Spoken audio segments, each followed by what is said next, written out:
To Australia now. Scott Morrison's Conservative coalition has won re-election despite having trailed in the polls before the country's general election. Morrison originally won power less than a year ago, becoming the third Conservative Prime Minister since 2013. He ran a campaign centred on his personality and on the risks posed to the middle class by the opposition Labour Party's tax policies. It's still unclear if Morrison will win majority government or have to rely on support of Conservative independents.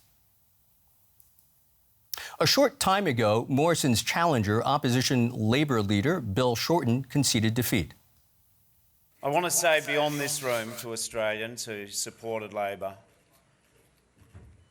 I know that you're all hurting, and I am too. And so,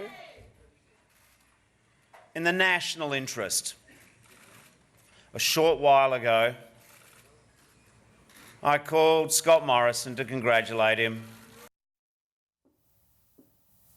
DW reporter Jerry Reid has been following the Australian election very closely and joins me now in the studio for more.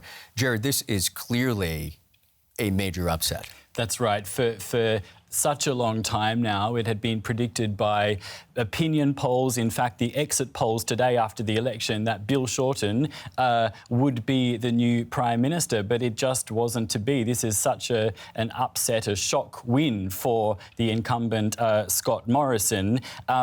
He's really pulled his party back from the brink. This was just completely unexpected, and we're seeing some interesting parallels. People are comparing this to the upset win of Donald Trump in 2016, and they're calling Bill Shorten the Australian election Hillary Clinton. So this is just, it's hard to overstate how much of an upset this is. So what exactly went wrong for the Labour Party?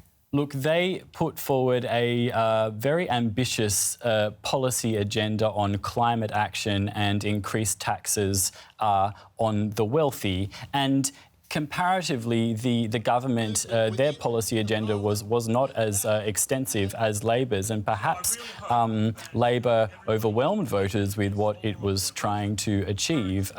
Voters consistently put climate change as the #1 issue affecting them, and when you put the two parties side by side, in fact, Labor had more to offer in that respect. They were much more ambitious. They wanted a bigger trend towards renewables and things like electric cars, for example, whereas the government was quite happy to just honour its commitments to the Paris Accord but not go further than that because it was worried about the economic impacts. So, clearly Labor's agenda didn't connect to voters. Also, too, I think personality played some part too. Bill Shorten is someone that voters don't necessarily like. He was involved in the downfall of two prime ministers, and I think people were suspicious of him and perhaps liked Scott Morrison a bit more. In about 10 seconds, can you tell us what this means for voters? It depends on how the cards fall in the shape of the government. Whether Scott Morrison can form a majority or a minority government will determine how far he can push his new agenda. Jared Reid, thanks so much for joining us. A change of pace here. The Bugatti Veyron was already